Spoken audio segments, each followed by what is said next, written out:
waxaan ahay musharaxa degmada Boorama ee golaha deegaanka soo socda ahna maayarka mustaqbalka.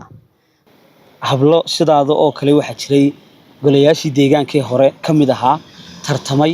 laakiin aan suuro gelin inay soo baxaan ayaan ahaan rajayntii leeg baad qabtaa in lagu dooran doono inta waxaan rabnaa anagu qofna matala maadaama aan dumar nahay anigaana maanta u taagan markaa waxaan rabaa ayaan ahaan maxaad is leedahay shacabka degmada Boorama waan ku kasban karaa oo way igu dooran karaan ingiriiska ma raba inaan dadkayga ka shaqaysto waxaan rabaa inaan u shaqeeyo aan u imiday oo gabadh kasta tu suuq fadhida tu xafiis fadhida intaba ayaan u nacam raali gelin karo wax kasta u baahan yahay qaban doono in badan baad ku celcelisay dhanka haweenka xildhibaanadan golaha deegaanka degmada Boorama ragga ah miyaanay baahiyihii bulshada kala duwan ee mas'uulka ka ahaayeen aanay haweenku qayb ka ahayn inay baahiyihii ay qabeen aanay u furin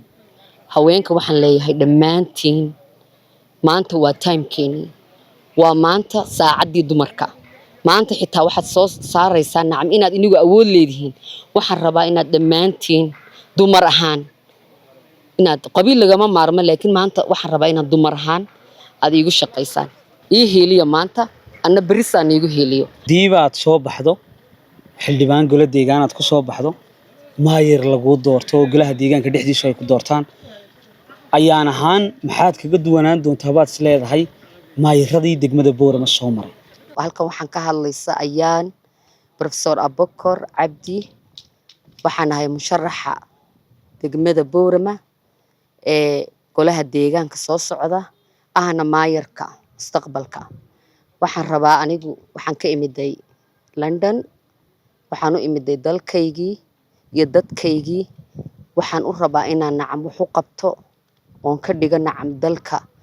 sida greenka aan taaganahay oo kale oo waxaan rabaa in dalka oo dhan noqdaan dal qurux badan maadaama gobolkaygii uu yahay gobolkayga aad baan u jeclahay adduunyada meelo badan baan ka soo shaqeeyay laakiin waxaan rabaa inaan noqdo gabadha kale haata ee nacam bedeli doonta gobolkayga oo waxay soo baratay way aagnimadeeda iyo waxayga oo dhan si nacam de ugu bedesho ayaan u soo noqday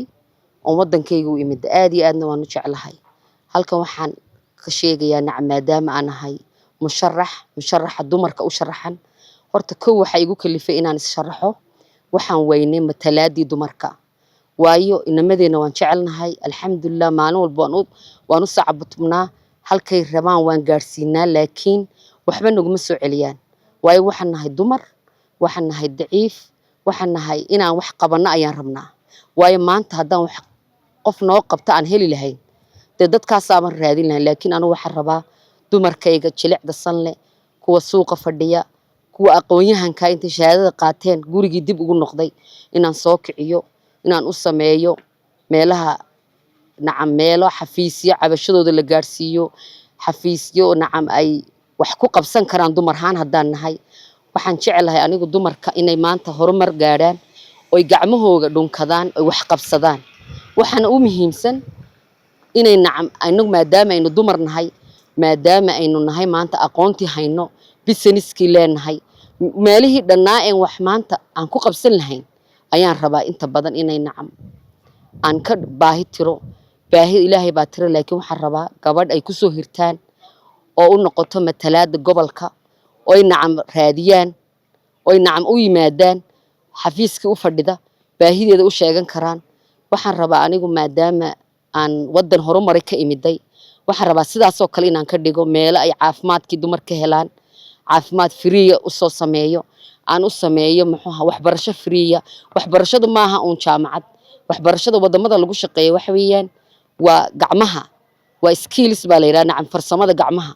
gabdhihii oo kale wax la barayo gacmahooga wax ku qabsanayaan business yar yar dumarkaas suuqa fadhiya adceeda fadhiya baahiyay ugu gurbo waxay nacam u baahan yihiin oo dhan maanta rag uma tagi karaan laakiin gabadh haddii fadhido anigu gabadh baan nahay waan dareemayaa isku dareen baan nahay marka waxaan rabaa inay baahiyaha oo dhan aan ka jawaabo insha Allah wixii baahi ee dumarku u baahan yihiin rag iyo dumarba dhalinyarta ayaan u socdaa waxaan rabaa maadaama aan gobolkeeni imiday maadaama aan gabadhiini ahay maadaama aan maanta nii soo doontay xilna aanu lacag niima soo doonan laakiin waxaan rabaa inaan nigu soo celiyo waxyaabo badan oo niga maqan baan arkay oo gobolkaygu u baahan yahay marka waxaan rabaa maanta inaad ii heelisaan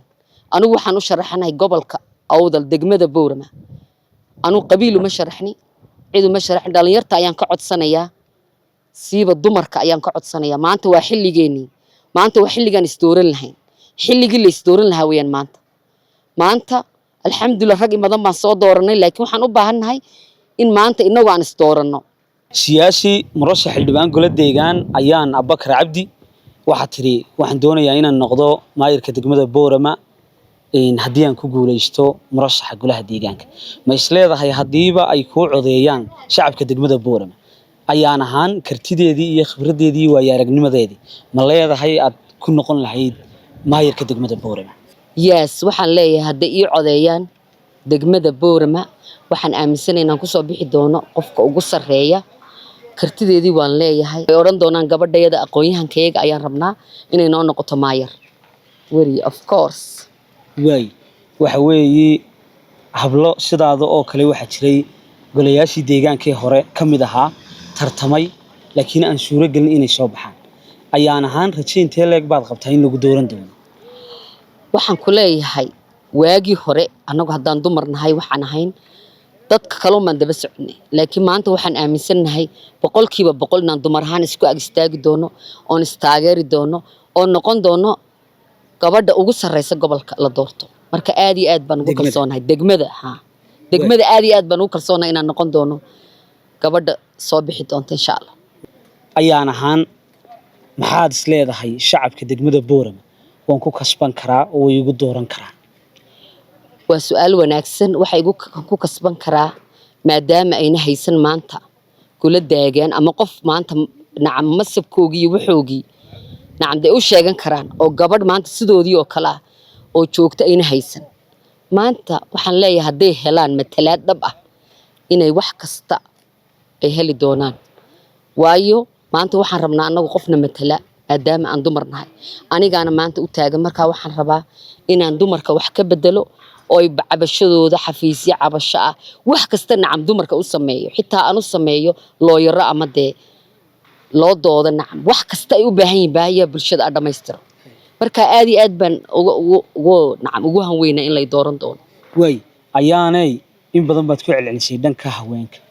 xildhibaanadan golaha deegaanka degmada Boorama ragga ah miyaanay baahiyihii bulshada kala duwan ee mas'uulka ka ahaayeen aanay haweenku qayb ka ahayn inay baahiyihii ay qabeen aanay u furin waxaan isleeyahay 30% meelahaas way anagu waxaan rabnaa matalaad dhab ah 100% baan rabnaa waayo maanta nin walba gala deegaan ku fadhiya gabadh iyo ilmaheega ayaa u istaagay laami oo de nacam doortay laakiin sida anagu rabnay waxaan leeyahay raggii sidaan rabnay sidaan ugu lisnay noogu meehanbay waayo wax badan baa naga maqan haddaan nahay gobolka haddaan nahay degmada Boorama oo haweenkii suuq joogay wax kasta qabanayay waxaan rabnaa inay nacam de ay helaan matalaad dhab gabadh iyaga u taagan oo u doodaysa wax kasta u baahan u sheegan karaan maaha gabadh iyo midda labaad waxaan ka imid Ingiriiska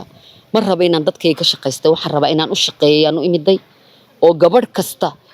tu suuq fadhida tu xafiis fadhida intaba ay aanu nacam raali gelin karo wax kasta u baahan yahay qaban doono ayaan ahaan maxaad soo lahayd baaqaasan diray ugu dambeyntii baaqiga horta codsigayga aan diray waxaan u diray waa degmada Boorama haweenka ku nool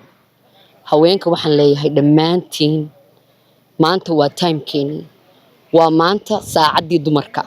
maanta xitaa waxaad soo saaraysaa nacam inaad inigu awood leedihiin waxaan rabaa inaad dhamaantiin dumar ahaan inaad qabiil lagama maarmo laakiin maanta waxaan rabaa inaad dumar ahaan aad iigu shaqeysaan marka waxaan anigu nacam ku kasbanayaa ay nacam iigu codeynayaan in horta kow matalaad ay helaan oo gabadh ay la hadli karaan oo de nacam u joogto golihii deegaankii maanta xafiiska haddaan tagno qof naga furayo qof jooga midna ma jiro marka waxaan rabnaa gabadh ay odhan karaan aawa ayaan marka waxaan rabaa inaan inigani matalo baahihiina matalo gabadh kasta meel kasta ay joogto baadiye iyo gobolka iyo degmada Booramaba gabadh kasta ay igu faanto ay igu faraxdo ay tiraahdo maanta ayaan bay nimatalaysa ayaan bay nii joogta